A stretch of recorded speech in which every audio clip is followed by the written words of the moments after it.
हे guys, welcome back again. ये हमारा lecture 5 रहेगा। सेट थ्योरी जो हम जेके एसएसबी एफए के लिए कर रहे हैं। ठीक है।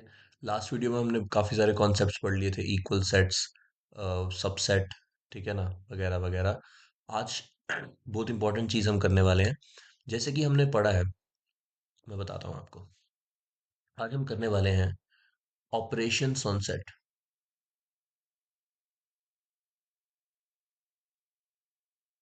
ठीक है। जैसा कि आप लोग जानते होंगे कि ऑपरेशंस क्या होते हैं। ऑपरेशंस होते हैं जैसे कि कोई नंबर्स हम पढ़ते थे, जैसे नंबर सिस्टम में हम सिंपल नंबर्स पढ़ते थे, नेचुरल नंबर्स, इंटीजर्स, है ना। उन पे ऑपरेशंस हम क्या लगाते थे? या तो प्लस करते थे उनको, या तो मल्टीप्लाई करते थे, या तो डिवाइड करते थे, या तो माइनस करते थे। अभी तक हमने ये ऑपरेशंस पढ़े हैं। ठीक है। लेकिन जो हमने सेट्स पढ़े, ठीक है, सेट्स को आप ना वेन डायग्राम मैंने बताई थी शायद सबसेट में, तो उस वे में याद रखना। जो हमने सेट्स पढ़े, इन पे भी तो कोई ऑपरेशंस लगेंगे ना। जो इन पे ऑपरेशंस लगेंगे आज हम उनको स्टडी करेंगे। ठीक है। तो होप करता हूँ आपको समझ में आया होगा पिछली वीडियोस में जो भी मैंने कराया आपको। तो लेट्स स्टार्ट। देखिए, हमारे पास दो ऑपरेशंस होते हैं जो हमारे सेट्स पे लगते हैं। पहला होता है यूनियन, सेट की यूनियन कर देना, यूनियन ऑफ सेट। दूसरा होता है इंटरसेक्शन ऑफ सेट। ठीक है। देखिए, लास्ट वीडियोस देखे होना बहुत ज़रूरी है, नहीं तो ये कॉन्सेप्ट समझ में नहीं आएंगे। और ये कॉन्सेप्ट एक बार आ गए तो इनके एमसीक्यूज बहुत बहुत ज़्यादा सिंपल होते हैं। ठीक है। तो देखिए, एक होता है हमारे पास यूनियन ऑफ सेट, एक होता है इंटरसेक्शन ऑफ सेट। ठीक है। पहले पढ़ते हैं यूनियन ऑफ सेट। ठीक है। यूनियन ऑफ सेट, देखो नाम से ही इसका हमें पता चल जाता है कि ये क्या कहना चाह रहा है। ठीक है। Union of set. ठीक है। यूनियन ऑफ सेट का मतलब हो गया कि दो सेट यूनियन हो जाएंगे, मतलब यूनाइट हो जाएंगे, मिल जाएंगे। ठीक है। सपोज करो मैंने एक सेट लिया, 1 2 3, ठीक है, और एक सेट लिया 4 5 6। ठीक है। यूनियन का मतलब जैसे प्लस का साइन होता है, ये माइनस का साइन होता है, ये मल्टीप्लाई का, ये डिवाइड का, ये है ना। वैसे यूनियन का सिंबल क्या होता है हमारे पास? This, U, capital U. ठीक है ना, बड़ा यू लिखते हैं हम। ठीक है। और इनका यूनियन क्या हो जाएगा? हमने कहा इनका यूनियन का मतलब हो गया इन दो सेट्स को मिला देना, बस सिंपल। तो अगर ये कोई सेट ए है, ठीक है, ये सेट कोई बी है, ठीक है, और अगर हमें कहता है कि ए यूनियन बी कितना होगा, ठीक है ना, ये सेट एक ए है, ये सेट एक कोई बी सेट है, ठीक है, और इन दोनों का यूनियन कितना होगा? ठीक है। तो इसका मतलब होगा हम इन दोनों सेट्स को मिला देंगे। जैसे इसमें क्या है? 1 2 3, 1 2 3। इसमें क्या है? 4 5 6, 4 5 6। इजी, बहुत इजी है ये, बहुत ज्यादा इजी है। बस कॉन्सेप्ट पता होना चाहिए इसका, इसमें कुछ भी मुश्किल नहीं है। ठीक है ना। यूनियन का मतलब यही हुआ कि दो सेट्स हमने मिला देने हैं आपस में। ठीक है। एक और एग्जांपल लेते हैं। अगर ए सेट लिया हमने 1 2 3 4, और बी सेट लिया हमने 3 4 5 6। ठीक है। अब देखो, ए यूनियन बी क्या हो जाएगा? ठीक है। देखो, 1 2 3 4, 1 2 3 4, इसमें जो थे 1 2 3 4 लिख दिए। अब इसमें क्या है? 3 4 5 6। अब देखो, 3 4 5 6 इसमें भी आ रहा है, 3 4 इसमें भी आ रहा है, और 3 4 इसमें भी आ रहा है। तो 3 4 हम एक ही बार लिखेंगे, जो कॉमन एलिमेंट्स होते हैं वो एक ही बार लिखते हैं, क्योंकि सेट की डेफिनेशन यही है, क्योंकि ये भी तो एक सेट बन रहा है ना। ठीक है ना। उसमें डिस्टिंक्ट एलिमेंट होते हैं, तो 3 4 एक बार लिख दिया, 3 4 वापस नहीं लिखेंगे। 3 4 इसमें आ गया, तो इसका वाला 3 4 मतलब दोनों को कॉमन एक ही वेक करके लिखेंगे। ठीक है। और डायरेक्ट अब हम डायरेक्ट क्या लिखेंगे? 5 6। ठीक है। होप कि आपको समझ में आया होगा कि इन दो सेट की यूनियन क्या होती है। ठीक है। 1 2 3 4, 3 4 5 6, इनकी यूनियन क्या आ गई? 1 2 3 4 5 6। ठीक है। ठीक है, बहुत इजी है ये। ठीक है। और इसकी डेफिनेशन हम पढ़ लेते हैं, ये डायरेक्ट पूछी जा सकती है। ठीक है ना। डेफिनेशन क्या कहती है इसकी, देखिए। डेफिनेशन इसकी कहती है, एक मिनट। डेफिनेशन इसकी कहती है ए यूनियन बी, मतलब कि ए यूनियन बी में कौन से एलिमेंट होंगे ए यूनियन बी में, वो एक्स होंगे, सेट बिल्डर फॉर्म, ठीक है। ए यूनियन बी में वो एक्स होंगे such that X belongs to A और एक्स बिलोंग्स टू बी। बहुत इंपॉर्टेंट है, याद रखो, ठीक है। ए यूनियन बी में कौन से एलिमेंट होंगे, वो एलिमेंट होंगे एक्स जो कि ए में होंगे या तो बी में होंगे, और इसमें हम ये भी साथ जोड़ देते हैं इंक्लूडिंग वो जो दोनों में कॉमन है, ठीक है ना। बस सिंपल, अब इसको मैं पूरा वर्ड टू वर्ड लिखने की जरूरत नहीं है, तो हम सीधा ऐसे ही कह सकते हो, the union of two set is defined as the element of A and element of B, ठीक है। तो वो हमें तो नहीं वो आएगा ना, हमें ये चीज याद रखनी है, ठीक है। This is the union of set, ठीक है ना। डायरेक्ट पूछी जा सकती हैं ये, इसमें यही तो है, इसमें यही चीजें डायरेक्ट पूछी जा सकती हैं। अगर कॉन्सेप्ट नहीं पढ़ा होगा तो हमें लगेगा ये क्या पूछ लिया, ठीक है ना। तो इसीलिए हमें ये पता होना चाहिए, ठीक है।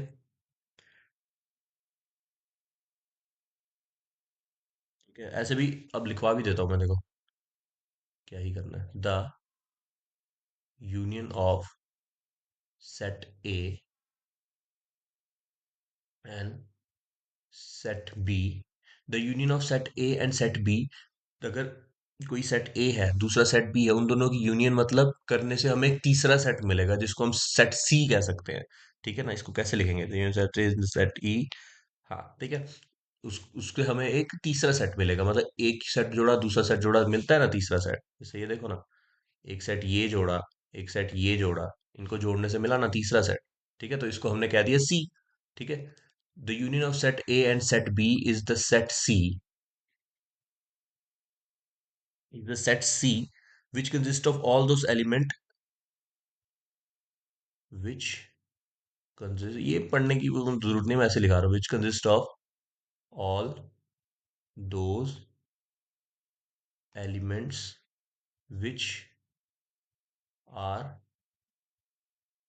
either इन ए और इन बी, ठीक है ना। यही पढ़ा है आपको, ये थोड़ी आपको डेफिनेशन लिखने को बोलेगा वो। सेट ए का मत और सेट बी की यूनियन का मतलब हो गया वो एलिमेंट जो या तो ए में होंगे या तो बी में होंगे, including those element that are in common in A and B, ठीक है ना। आगे ये भी लिख सकते हैं हम इसमें, ठीक है ना। तो ऐसे लिख सकते हैं, including those elements that are in both,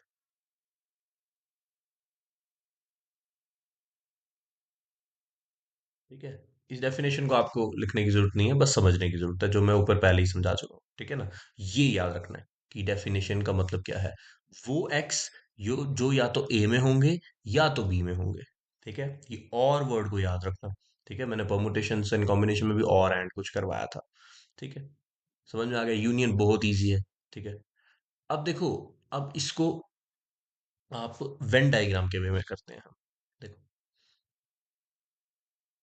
अब कहता है हमें कोई एक सेट है ये, ठीक है। वेन डायग्राम से सेट समझना बहुत इंपॉर्टेंट है, ठीक है। कोई ये सेट है बी, ठीक है। अब वो कहता है कि हमें भाई बताओ इनकी यूनियन क्या होगी, अगर इन दोनों को मैं यूनाइट कर दूं क्या होगा, क्या बनेगा हमारा, ठीक है। तो वो कैसे सेट बनेगा, उसमें क्या होगा, ए सेट के एलिमेंट भी आ जाएंगे, ठीक है। बी सेट के एलिमेंट भी आ जाएंगे, और वो एलिमेंट भी आ जाएंगे जो कॉमन होंगे, ये आ गए ना कॉमन वाले। ऐसा इसकी शेड कुछ ऐसा बनेगा, और इसमें ये एरिया भी शेड हो जाएगा। अभी बताता हूँ मैं आपको, बस डायग्राम बना के।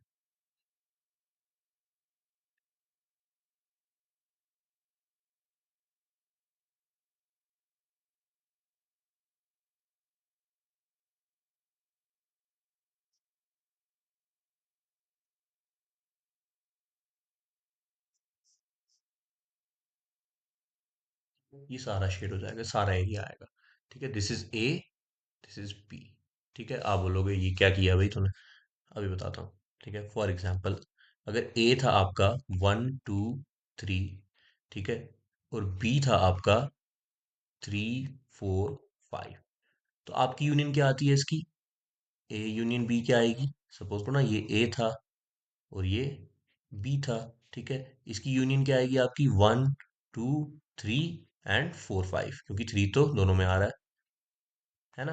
मतलब यूनियन के सेट में ही सारे एलिमेंट्स आएंगे। मतलब यूनियन के सेट में ए पूरा आएगा तभी मैंने ए को शेड किया। ठीक है, ए पूरा आया। यूनियन के सेट में बी पूरा आएगा तभी मैंने बी को शेड किया, देखो बी पूरा आया। ठीक है, और यूनियन के सेट में जो कॉमन है दोनों में, जो दोनों में आ रहा है, ये जो एरिया है बीच में, ठीक है, ये और ये बीच में एरिया कॉमन होता है ना ये वाला।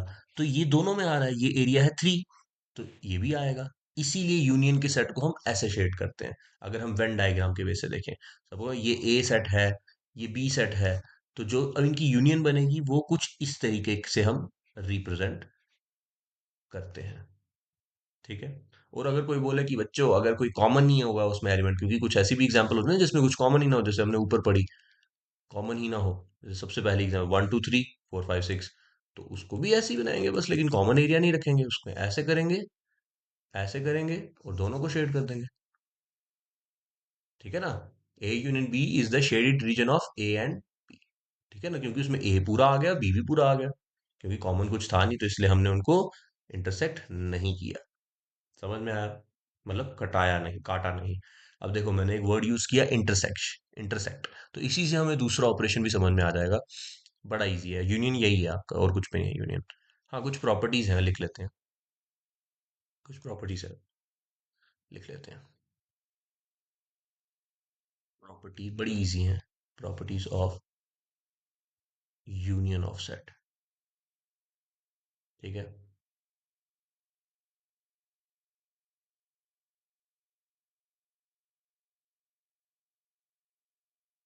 देखिए पहली प्रॉपर्टी है हमारे पास, अगर इसको कहते हैं, मैं बताता हूँ, आपने नंबर्स में भी पढ़ी होगी, अगर मैं 1+2 करूँ या 2+1 करूँ, कोई फर्क पड़ता है? अगर मैं 1+2 कर दूं तो भी 3 आता है, 2+1 कर दूं तो भी 3 आता है, इक्वल होता है ना। वैसे ही अगर मैं ए यूनियन बी कर दूं या बी यूनियन ए कर दूं तो भी आंसर में कोई फर्क नहीं आएगा।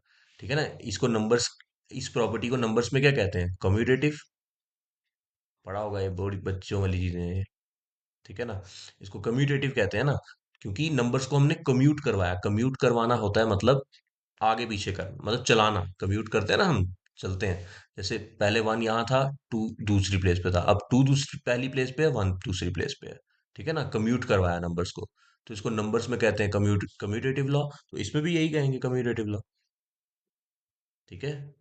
क्या पता यही पूछ ले डायरेक्ट कि कम्यूटेटिव लॉ होल्ड करता है सेट्स में, सेट की यूनियन में, क्योंकि इसमें क्या ही, इसमें जो मुश्किल क्वेश्चंस होंगे ना सेट में, सेट थ्योरी में, वो बहुत ही मुश्किल होंगे, और वो जेके एसएसबी के स्कोप के बाहर है। ठीक है। तो वो यही सब पूछने वाले हैं। ठीक है ना। तो मुश्किल क्वेश्चन वो तो हमें आएंगे नहीं ना, वो अलग चीजें हैं वो, उसमें बड़े अलग टाइप के सेट्स आते हैं, वो तो हमारे सिलेबस में नहीं है। ठीक है। पहला लॉ ये पढ़ लिया हमने। ठीक है, प्रॉपर्टीज इसकी। ठीक है। दूसरी इसकी होती है एसोसिएटिव प्रॉपर्टी।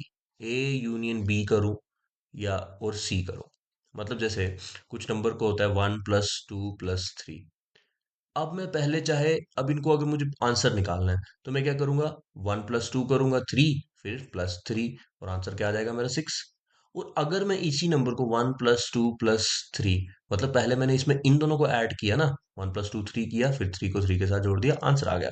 अगर मैं 1+2 को ना जोड़ूं पहले और 2+3 को जोड़ दूं, तो मतलब ऐसा हो गया, फिर क्या आएगा मेरा 1+5, लेकिन आंसर तो तब भी 6 आया ना, मतलब ग्रुपिंग अलग की हम। ठीक है। तो इस प्रॉपर्टी को नंबर्स में क्या कहते हैं? ये नंबर्स में होल्ड करती है, एसोसिएटिव। ठीक है। ये बच्चों वाली चीजें हैं, ये मैं एक्सप्लेन क्या करूँ अब। ठीक है ना, बस तभी मैं, तब भी मैं कर रहा हूँ, लेकिन ठीक है ना, ये तो मतलब आजकल 4th 5th क्लास के बच्चों को भी होती है। ठीक है। इसको कहते हैं एसोसिएटिव प्रॉपर्टी, क्योंकि हमने नंबर्स की ग्रुपिंग जो चेंज किया एडिशन में। तो एडिशन ना यूनियन जैसी होती है। ठीक है। तो यहाँ पे भी वो चीज होल्ड करेगी कि मैं अगर ए यूनियन बी पहले ले लूं, ठीक है, और फिर जो इनका आंसर आए उसको सी के साथ यूनियन लो, या तो मैं A union B union C, या तो मैं बी यूनियन सी पहले ले लूं और जो इसका आंसर है उसको ए के साथ यूनियन करूं, तब भी मेरा आंसर सेम ही रहेगा। मतलब एसोसिएटिव लॉ भी होल्ड करता है सेट की यूनियन में। ठीक है। इस प्रॉपर्टी को नंबर्स में कहते हैं एसोसिएटिव, और इसमें कहेंगे एसोसिएटिव लॉ, सेम ही कहेंगे। ठीक है ना। ठीक है। थर्ड प्रॉपर्टी, देखो ये सिंपल लिख लो, याद रख लो, ये सीधा ही पूछ सकता है कि वो नॉट इक्वल टू देगा, आपने उसको गलत करना है, इक्वल टू देगा, ठीक करना है। ठीक है। अब कहता है कि तीसरी क्या है, A union phi. A union phi. अब आपको याद होना चाहिए कि फाई क्या होता है, मैंने करवाया था। Phi is an empty set. ठीक है। अब मुझे बताओ, फाई की ए की यूनियन फाई से करूंगा, मतलब ए की यूनियन किसी से नहीं करूंगा, एक ऐसा सेट करूंगा जिससे कोई एलिमेंट ही नहीं है, तो यही आएगा ना। जैसे मैं 2 + 0 कर दूंगा तो टू टू ही आता है ना। ठीक है ना, फाइव में कोई एलिमेंट ही नहीं है, तो ए को मैं उसके साथ जोड़ दूं तो यही आंसर आएगा ना। ठीक है। तो इसको, अब देखो, अब ये भी चीज आपको पता होनी चाहिए कि क्या कहना चाह रहा हूं मैं। जैसे देखो, 2 + 0 करके टू ही आता है ना। तो इसको नंबर्स में पता क्या कहते हैं, प्रॉपर्टी ऑफ आइडेंटिटी। क्योंकि आइडेंटिटी चेंज नहीं हुई एलिमेंट की, एलिमेंट पहले टू था, तब बाद में भी टू ही रहा। ठीक है। तो इसको हम कहते हैं लॉ ऑफ आइडेंटिटी, तो इसमें भी इसको कहेंगे लॉ ऑफ आइडेंटिटी। बहुत बेसिक है ये। ठीक है, लॉ ऑफ आइडेंटिटी। ठीक है। और मुझे बताओ, किससे नहीं हुआ, मतलब फिर से देखो, 2 + 0 करके हमें टू ही मिला, मतलब टू में हमने कुछ ऐसा ऑपरेट किया जिससे कि नंबर की आइडेंटिटी चेंज ही नहीं हुई। ठीक है। मतलब इसका आइडेंटिटी एलिमेंट पता है क्या होता है फिर, जीरो। इसको हम कहते हैं आइडेंटिटी एलिमेंट, क्योंकि इसने आइडेंटिटी को कंजर्व रखवाया। ठीक है। तो इसमें आइडेंटिटी एलिमेंट क्या होगा, फाइव, तो इसमें फाइव को क्या कहेंगे, five is the identity of union.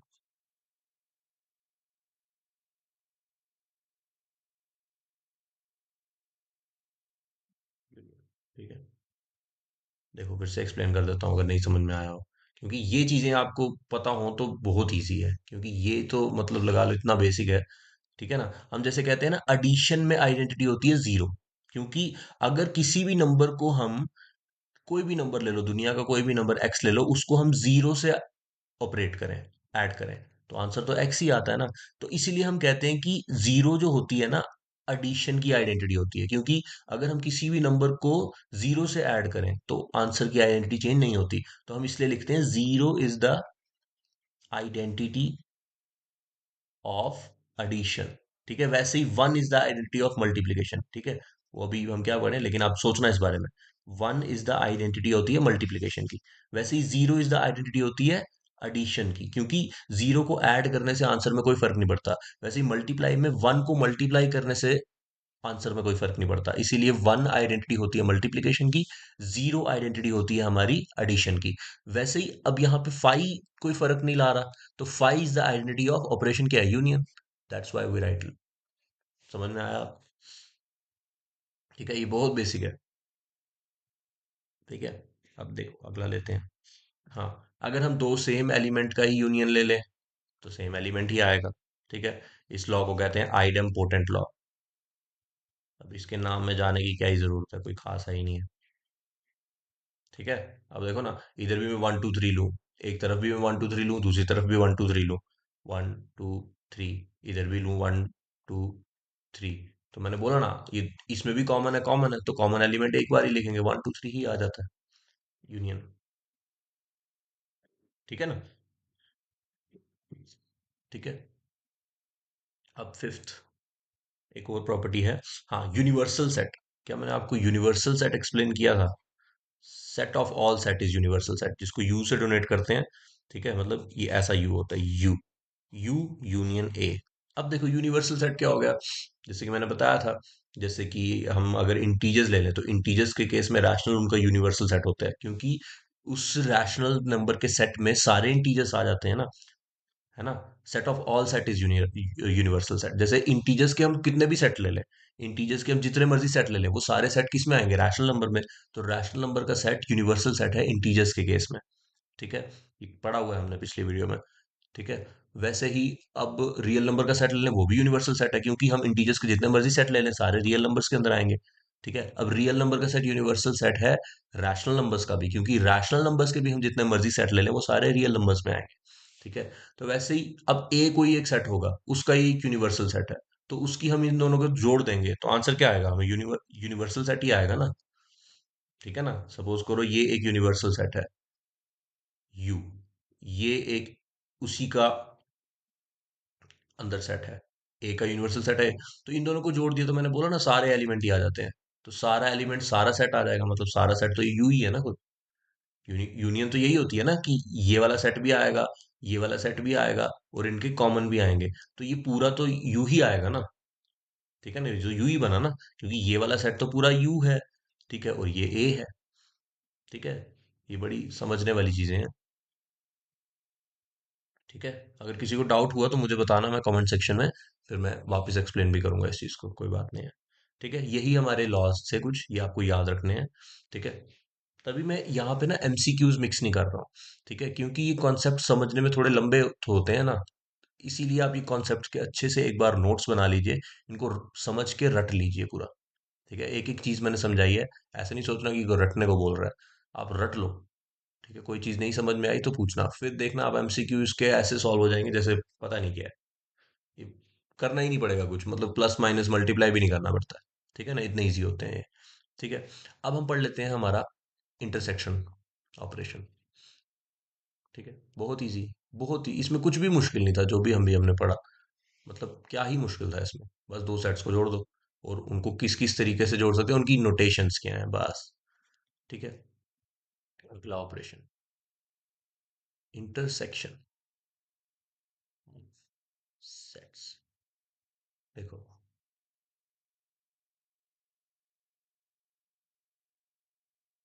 Intersection of set का क्या मतलब हुआ, the intersection of set means the common element of sets. ठीक है, द कॉमन, ऐसे लिख सकते हैं, the set of common elements of set A and set B. मैं ये अपने वे में लिखवा रहा हूँ, कुछ नहीं, क्योंकि हमें थोड़ी डेफिनेशन लिखनी है वहाँ पे। देखो, बड़ा इजी है। अगर ए सेट कोई भी आप ले लो, दुनिया का कोई भी सेट ले लो। ठीक है, ई, ए, बी, सी, एफ। ठीक है, बी सेट ले लो, ए, ई, आई, ओ, यू। ठीक है, ये आपको पता है ना, सेट ऑफ वॉवल्स। ठीक है, अंग्रेजी पढ़ो। ठीक है, तो अब इसकी अगर मैं इंटरसेक्शन लूं, इंटरसेक्शन का साइन कैसे होता है, मतलब सिंबल कैसे होता है, दिस, उल्टा यू। ठीक है, ये होता है सिंबल इसका। ठीक है, तो इनकी इंटरसेक्शन क्या आ जाएगी, मैंने बोला क्या होता है intersection, set of common elements. इसमें क्या क्या कॉमन है, ई कॉमन है, ई कॉमन है तो ई आ जाएगा। ठीक है, ए कॉमन है, ए कॉमन है, मतलब ए इधर भी है, ए इधर भी है, ए इधर भी है, तो ए भी आ जाएगा। बी इधर है, बी इधर है, नो। सी इधर है, सी इधर है, नो। एफ इधर है, एफ इधर है, नो। तो इंटरसेक्शन क्या आ जाएगी, E and A, that's it. Simple, easy PG. ठीक है, कुछ भी नहीं है इसमें। ठीक है, अब इसको वेन डायग्राम से समझ लेते हैं। सपोज करो ये है आपका सेट ए, और ये है आपका सेट बी। ठीक है, अब वो कह रहा है कि इन दोनों की इंटरसेक्शन करो। तो अब मैंने बोला ना, कॉमन कॉमन एलिमेंट क्या होते हैं, कॉमन एलिमेंट यही होते हैं जो इंटरसेक्ट करे। मतलब जो ये एरिया है आपका, मुझे बताओ जरा, जो ये एरिया है आपका, ठीक है, ये है ना, यही तो है ना वो एरिया जो सेट ए में भी है और सेट बी में भी है, वही तो होते हैं ना कॉमन एलिमेंट। तो दिस इज द इंटरसेक्शन। ठीक है, ये है आपकी ए इंटरसेक्शन बी। ये है आपका सेट ए, ये है आपका सेट बी। इसको आप ऐसे ऐसे शेड कर लो चाहे। ठीक है, कुछ भी कर लो। लेकिन जो बीच में ये जो मैंने कलर किया ना, ये पर्पल टाइप कलर, कौन सा कलर है ये, पता नहीं कौन सा है। ठीक है, जो भी है, ये है आपका ए इंटरसेक्शन बी, सिर्फ ये, ओनली दिस पोर्शन, बीच वाला, ये। ठीक है, सिर्फ ये वाला पोर्शन है ए इंटरसेक्शन बी। मतलब क्योंकि ये ही पोर्शन ऐसा है ना जो सेट ए में भी आ रहा है, और यही पोर्शन ऐसा है जो सेट बी में भी आ रहा है, तो इससे हम रिप्रेजेंट करेंगे, कॉमन है। ठीक है ना, इसमें ये वाला एरिया या ये वाला एरिया इंक्लूड नहीं होता। ठीक है, तो बहुत इजी है। ठीक है, तो इसकी भी हम वो सेट बिल्डर फॉर्म में डेफिनेशन कैसे लिख सकते हैं, ए इंटरसेक्शन बी क्या होता है, ए, नेट पेन क्या क्या हो गया, इंटरसेक्शन बी को सेट बिल्डर फॉर्म में कैसे लिख सकते हैं, वो एक्स जो कि ए में होंगे एंड बी में भी होंगे। आया ना समझ? वो एक्स लेने हैं सिर्फ जो तो ए में भी हो, जो ए में भी होंगे, जो पी में भी होंगे। ये एक्स ऐसे थे ना, ई ए ऐसे एक्स थे, मतलब ऐसे एक्सिस में एलिमेंट होते हैं, ऐसे एलिमेंट थे जो ए में भी थे और बी में भी थे। एंड, ठीक है, एंड का मतलब, और का मतलब होता है या तो ए में हो या तो बी में हो। क्योंकि तभी, अगर जैसे ये या तो ए में तो बी सी एफ है, इसमें तो नहीं है, तो भी लिख लेते हैं। ठीक है ना, और एंड का फर्क होता है यहाँ पे, याद रखो ये चीज इंपॉर्टेंट है। ठीक है, ये ये फॉर्म जो है इंटरसेक्शन ऑफ सेट्स को रिप्रेजेंट करती है, और जो और वाली थी वो यूनियन को रिप्रेजेंट करती है। ठीक है, वैसे ही इसमें भी कुछ इसकी प्रॉपर्टीज हैं, लिख लेते हैं, बहुत इजी है। ठीक है, अब मैंने वो प्रॉपर्टीज पीछे एक्सप्लेन कर दी ना, तो अब यहाँ पे भी वही सेम है, प्रॉपर्टीज ऑफ इंटरसेक्शन ऑफ।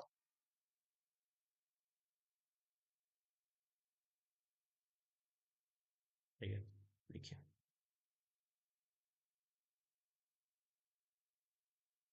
हाँ, ये साइन को लेके कंफ्यूज नहीं होना, ये मैंने करवाया हुआ, आपको बिलोंग्स टू का साइन होता है ये।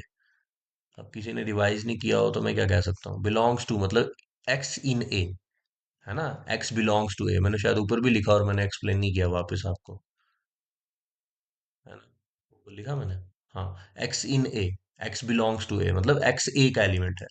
ठीक है, मैंने किया हुआ एक्सप्लेन ये सारे साइंस एक्सप्लेन किए जो भी मैंने इसमें लगते हैं, सब सेट का वगैरह। ठीक है, properties of intersection of sets, ठीक है, लिखते हैं। ठीक है, पहली प्रॉपर्टी सेम उसी की तरह है, लेकिन इसमें आपको सोचना है कि आंसर उसी की तरह सेम थोड़ी आएगा। ठीक है, जैसे सपोज करो ए इंटरसेक्शन बी में कर दो, ठीक है, और बी इंटरसेक्शन ए कर दो, क्या लगता है कोई फर्क पड़ेगा? नहीं पड़ेगा। अब मैं इन वाले सेट्स को उल्टा लिख देता तो आंसर तो तब भी यही आता ना। तो इसीलिए इसमें कम्यूटेटिव लॉ होल्ड करता है, दिस इज कम्यूटेटिव लॉ। ठीक है, अब मैं आपको समझा चुका हूं कि ये कम्यूटेटिव लॉ इसको क्यों कहा जाता है। देखो, कुछ लोग बोलते होंगे ना कि यार एमसीक्यू करा, एमसीक्यू बेस्ड पे है ये, लेकिन ये मैं कौन सा कोई आपको बड़े डीप कॉन्सेप्ट करा रहा हूँ, मैं आपको वही चीजें करा रहा हूँ जो एमसीक्यू के लिए इंपॉर्टेंट है। तो जब आप देखोगे, जब मैं एमसीक्यू लेके आऊंगा ना, आपको बिल्कुल मुश्किल नहीं होगी, अगर जो ये सब मैं लिखवा रहा हूँ आपने रट लिया, समझ के रटा है। ठीक है ना। दूसरा, associative, A intersection B intersection C, या तो हम पहले इसकी इंटरसेक्शन ले लें, या तो हम पहले इनकी इंटरसेक्शन ले लें, तब भी आंसर में कोई फर्क नहीं पड़ेगा, दिस इज एसोसिएटिव लॉ। ठीक है ना, वो पीडीएफ लगा के नेट से डाउनलोड करके वो कोई भी करा लेगा। 2 मिनट का काम है, एमसीक्यू 10 एमसीक्यू सॉल्व कर दिए, 20 मिनट की वीडियो बन जाती है। लेकिन आपको पहले कॉन्सेप्ट पता होना चाहिए, वो भी मैं करवा दूंगा। ठीक है, देखो, अगर मैं फाई के साथ इंटरसेक्ट, हाँ ये इंपॉर्टेंट है इसमें। देखो, अगर मैं किसी सेट की इंटरसेक्शन फाई के साथ लूं, तो बताओ मुझे क्या आएगा आंसर, आप सोचो जरा। अगर एक सेट है मेरे पास ए, उसकी मैं इंटरसेक्शन एक ऐसे सेट से ले रहा हूं जो खाली है, फाई सेट है, तो कॉमन इसमें क्या है? देखो, फाई मैंने कहा इधर भी होता है, फाई इधर भी होता है, तो कॉमन क्या है? फाई। फाई तो हर एक मैंने बोला था phi is a subset of, जो एम्प्टी सेट होता है वो सबका सबसेट होता है। ठीक है ना, कोई भी सेट में खाली जगह तो होगी ना, तो इसीलिए फाई ही कॉमन होता है। ठीक है, ए थोड़ी कॉमन आ जाएगा, ए तो कॉमन आ ही नहीं सकता। ए के कुछ एलिमेंट फाई के सेट इस सेट में है क्या? मतलब इसमें कुछ एलिमेंट होंगे 1 2 3, इसमें है क्या? इसमें तो कुछ भी नहीं है ना। ठीक है ना, इसमें तो कुछ भी नहीं है, तो कुछ भी नहीं ही कॉमन है। इसमें भी कुछ नहीं है, इसका भी कोई ऐसा पार्ट होगा जिसमें कुछ नहीं होगा, तो वही कॉमन है। ठीक है, इस थोड़ा थोड़ा इंट्यूशन से समझो इसको। ठीक है, बहुत इजी है, नहीं समझना रट्टा मार लो। ठीक है, अगर मैं यूनियन ऑफ सेट के साथ, मतलब इसके साथ यूनिवर्सल सेट के साथ इसकी इंटरसेक्शन लूं, आप सोचो, ये यू है, सॉरी, थोड़ा गलत हो गया। एक मिनट। ठीक है, इसके साथ मैं इंटरसेक्शन लूँ, अब मैंने बताया था यूनिवर्सल सेट क्या होता है। ठीक है, यूनिवर्सल सेट ये, और उसी के अंदर सेट ए आता है, इनमें कॉमन क्या आएगा? ये आ गया यूनिवर्सल सेट का एरिया, और ये आ गया आपके ए सेट का एरिया। मुझे बताओ, ओ सॉरी, मैंने उसको भी येलो कर दिया, इसको वाइट ही रखेंगे, ठीक है, इसको वाइट ही रखते हैं। ठीक है, ये आ गया ए सेट का एरिया। अब कोई भी दिमाग लगा के बोल देगा कि इसमें दोनों सेट में, एक सेट है ये, एक सेट है अंदर वाला ये, इन दोनों में कॉमन एरिया कौन सा है? अंदर का सेट ए है ऐसा, जो यू में भी आ रहा है और खुद ए में भी आ रहा है, तो इसका आंसर तो ए आएगा ना। कॉमन एरिया तो यही है।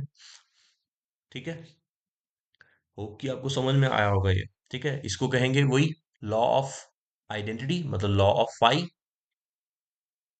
Law of phi. और इसको कहेंगे law of universal set, law of U.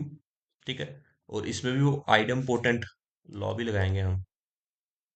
ठीक है, ए इंटरसेक्शन ए ले लेंगे, तो यही आएगा ना, कोई डाउट? ठीक है ना, ये तो बहुत इजी है। मतलब 1 2 3 इंटरसेक्शन 1 2 3, तो आंसर तो 1 2 3 आएगा ना, दोनों में कॉमन है। ठीक है। और हाँ, ये है डिस्ट्रीब्यूटिव लॉ, ये उसमें नहीं था, ये उसमें होल्ड नहीं करता। ठीक है, डिस्ट्रीब्यूटिव ओवर, क्योंकि इसमें दोनों प्रॉपर्टीज लगती हैं, आपने शायद पढ़ा होगा। मैं समझाता हूँ डिस्ट्रीब्यूटिव लॉ आपको यहाँ पे, अगर नहीं पढ़ा नंबर्स में। देखो, नहीं पढ़ा आपने ये, A into B plus C is equals to A into B plus B plus, वापस लिखते हैं, A B plus C is equals to A B plus A C, this is the distribution law. ठीक है, अब हम कुछ numbers करते हैं ना, 2 इंटू 3 प्लस 4 करते हैं, अगर हम 2 इंटू 3 प्लस 4, तो इसको हम लिख सकते हैं 2 इंटू 3 प्लस 2 इंटू 4। ठीक है ना, समझ में आप भूल जाती है ना ये चीजें कभी कभी। मतलब हमने क्या किया है कि मल्टीप्लीकेशन इज डिस्ट्रीब्यूटिव। ठीक है, यहाँ पे डिस्ट्रीब्यूशन हो रही है ऑपरेशन की दोनों जगह। ठीक है ना, ठीक है, इसको कहते हैं डिस्ट्रीब्यूशन होना। यहाँ पे मल्टीप्लाई का साइन है, multiplication is distributive over addition कहते हैं इसको। एडिशन में मल्टीप्लाई डिस्ट्रीब्यूट हो रही है इधर भी और इधर भी। ठीक है, इसको कहते हैं डिस्ट्रीब्यूटिव लॉ। ठीक है ना, इसमें दोनों ऑपरेशन लग गए, मल्टीप्लाई भी लगा प्लस भी लगा।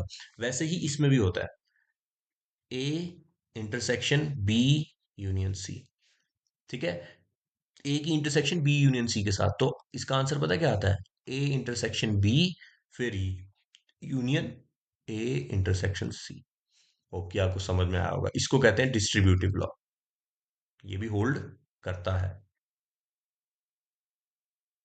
ठीक है, डिस्ट्रीब्यूटिव लॉ, जैसे कि हम इसको कह सकते हैं कि intersection is distributive, intersection is distributive over union. ठीक है, समझ में आ गया, इसको ऐसा भी कह सकते हैं।